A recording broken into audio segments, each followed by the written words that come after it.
लेकिन उन्हें ये जरूर पता होना चाहिए कि ताश में 3 इक्के बड़े होते हैं या 3 बादशाह। यार परसों पेपर है, मैं नहीं खेलूंगा। यार अभी कल का सारा दिन पड़ा है, अभी से पढ़ने लगेगा तो परसों तक भूल जाएगा सब। चल घड़ी देख के सिर्फ 2 घंटे के लिए खेलेंगे। 2 घंटे नहीं, 1 घंटा। 1 घंटे के बाद 1 मिनट भी नहीं, बेशक घड़ियां मिला लो। यार हमने कौन सा रॉकेट लॉन्च करना है? ठीक है 1 घंटे के बाद उठ जाएंगे, लेकिन बूट 5 रुपए होगा। 5 रुपए? यार 5 रुपए तो होना ही चाहिए। वैसे भी हमने सिर्फ 1 घंटा खेलना है, मुझे तो 1 घंटे में मजा ही नहीं आता। आज 250 रुपए का मनी अड़ रहा है, अभी मैस और कैंटीन वाले के पैसे देने हैं।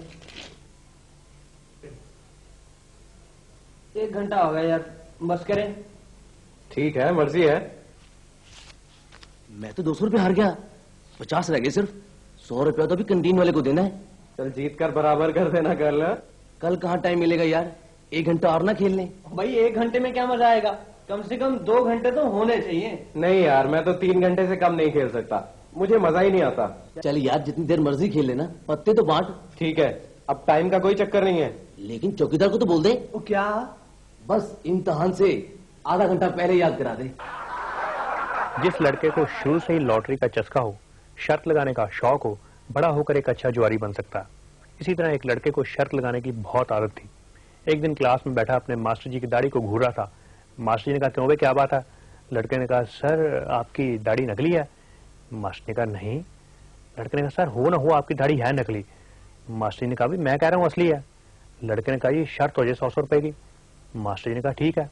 लड़के ने दाढ़ी पकड़कर देखी, खैर दाढ़ी असली थी, शर्त हार गया। शाम को लड़के के पिताजी मास्टर जी से बाई चांस मिले और पूछने लगे, मेरे बेटे ने आपसे कोई शर्त तो नहीं लगाई? वो बोले, हाँ लगाई थी, उसने 100 रुपए की शर्त लगाई थी और हार गया, और मुझे उम्मीद है कि उसे ऐसा सबक मिला है कि आगे से कभी शर्त नहीं लगाएगा।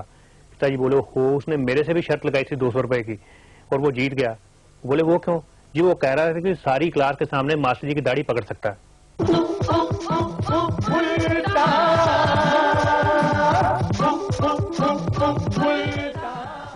दोस्तों जो मजा नकल में है वो अकल में कहां? माना कि नकल के सहारे पास होने वाले विद्यार्थी के ज्ञान में कोई बढ़ोतरी नहीं होती, लेकिन ज्ञान ध्यान से हमें क्या लेना? हमारा मकसद तो सिर्फ पास होने तक का है। एक बार पास हो गए तो डिग्री मिल गई, डिग्री मिल गई नौकरी मिल गई, नौकरी मिल गई तो कुर्सी पर बैठ गए, और एक बार कुर्सी पर बैठ गए फिर कौन पूछता है कि नकल की थी या नहीं। वैसे भी लोग सलाम तो कुर्सी को ही करते हैं, चाहे उस पर गधा बैठे या घोड़ा। लेकिन दोस्तों जब कोई विद्यार्थी इम्तिहानों में नकल करता हुआ पकड़ा जाए तो मुझे बहुत दुख होता है, बड़ी ठेस पहुंचती है मेरे दिल को। एक तरफ तो इंसान चांद पर पहुंच गया, दूसरी ओर नकल के वही घिसे पिटे पुराने तरीके। मेरे ख्याल से तो जगह जगह नकल की सिखलाई के केंद्र खोले जाने चाहिए, बल्कि स्कूलों में एक खास सब्जेक्ट होना चाहिए नकल, ताकि विद्यार्थियों को नकल के आधुनिक तरीकों से परिचित करवाया जा सके। अच्छा बच्चों, कल हमने ये पढ़ा था कि इम्तिहान के लिए पर्चियां कैसे बनाई जाएं और उनका प्रयोग कैसे किया जाए। बच्चों आज हम पढ़ेंगे कि आसपास से नकल करने के लिए आंखों का प्रयोग कैसे किया जाता है। सबसे अहम बात यह है कि नकल करते हुए आंख हिले लेकिन गर्दन ना हिले। सबसे कुशल, सबसे होनहार विद्यार्थी वही है जो बिना गर्दन हिलाए अपनी आंख 180 डिग्री तक घुमा ले। मेरी आंखों की तरफ देखिए।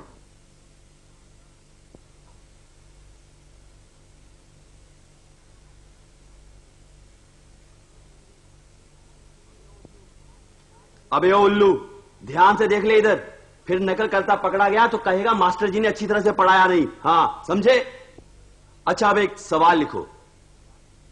एक विद्यार्थी के पास 3 पर्चियां हैं, उसे पास होने के लिए 33 नंबर चाहिए।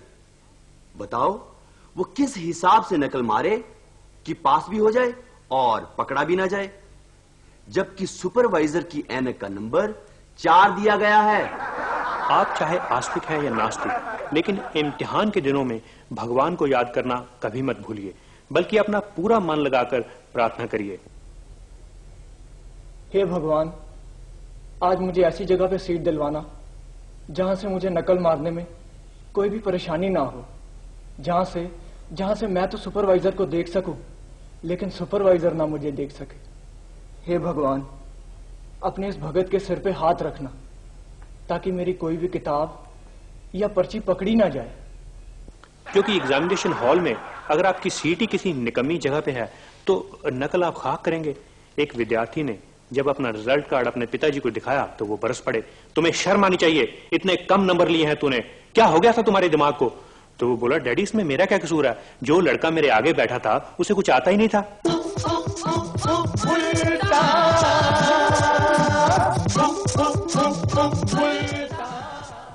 चाहे कोई इंटरव्यू या इम्तिहान कितना भी आसान हो, चाहे उसे पास करने के लिए सिर्फ 2 दिन पढ़ने की जरूरत हो, लेकिन आपकी शान पढ़ने में नहीं बल्कि किसी ऐसे वीआईपी से टेलीफोन करवाने में है जिसकी बात सिलेक्शन बोर्ड का चेयरमैन टाल ना सके।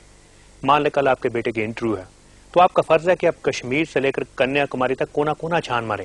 मुझे यकीन है कि आपको कोई ना कोई ऐसा कॉमन लिंक जरूर मिलेगा जो आपको भी जानता हो, सिलेक्शन बोर्ड के चेयरमैन को भी। और ऐसा कौन सा कॉमन लिंक हो सकता है जो हमें भी जानता हो और मिगलानी को भी? डैडी मैंने पता लगाया है। अच्छा, जो आदमी मिस्टर मिगलानी के घर दूध देता है ना, वही अपने वर्मा अंकल के घर भी दूध देता है। सुन लो, कर लो बात। इस बेवकूफ को सारी उम्र सिफारिश चुननी नहीं आ सकती। तो भला इसमें इसका क्या कसूर है? अभी बच्चा है, धीरे धीरे सीख जाएगा। ठीक है, आ गया। हेलो, पता चला? Very good. हाँ यार, आइडिया तो बुरा नहीं है। अच्छा अच्छा, रहते कहाँ हैं? हरिद्वार। That's good. ठीक है, मैं आज रात को ही निकलता हूँ। वापिस आके तुझे मिलता हूँ ना यार। Thank you very much. अरे इतनी जबरदस्त सिफारिश मिली है कि मिगलानी तो क्या, उसका बाप भी उसके पांव चूमता है। अच्छा, yes. कौन है ये आदमी? देखो बाबा, वक्त बहुत कम है, तुम ऐसा करो, मेरा और रमेश का सामान पैक कर दो, हमें आज रात की गाड़ी पकड़नी है। कहाँ की? अरे बाबा, दिल्ली की, वहां से हरिद्वार जाना है। लेकिन वहाँ है कौन? हाँ, एक साधु जी हैं, उनसे टेलीफोन करवाना है। क्या ये साधु सिलेक्शन बोर्ड के चेयरमैन है? अरे वो तो चेयरमैन का भी बाप है, बाप। क्या मतलब? यस, वो साधु मिगलानी का धार्मिक गुरु है।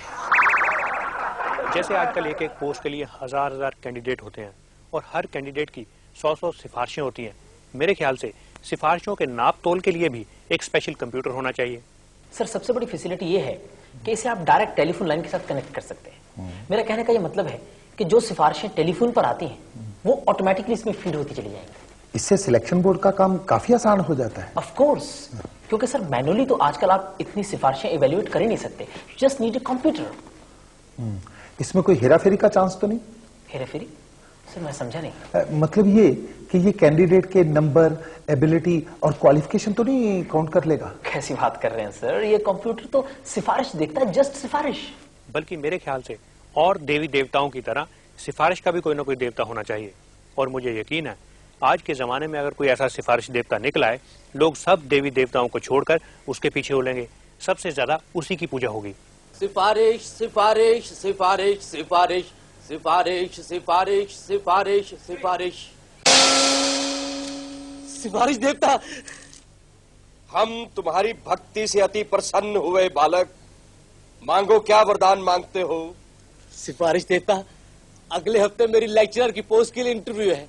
अगर आप वाइस चांसलर साहब को फोन कर दें तो आपकी बड़ी मेहरबानी होगी। तुमने तो हमें धर्म संकट में डाल दिया वत्स। क्यों सिफारिश देवता, आपके यहाँ एसटीडी काम नहीं करती? नहीं, वो बात नहीं है, फिर भी ये कार्य असंभव है। लेकिन क्यों? क्योंकि इसी पोस्ट के लिए वीसी साहब की अपनी लड़की ने भी अप्लाई किया है। कहा गया?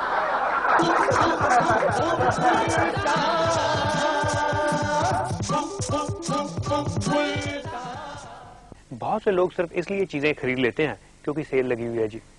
कीमतों पे चाहे 50% छूट हो या 5, चीज चाहे काम की हो या ना, बुद्धिमान ग्राहक वही माना जाता है जो ऐसा मौका हाथ से जाने ना दे। नमस्ते भाई साहब। नमस्ते जी। नमस्ते। अरे आपको कितनी देर हुई दफ्तर से आए? बस अभी आगे बैठे हैं दफ्तर से।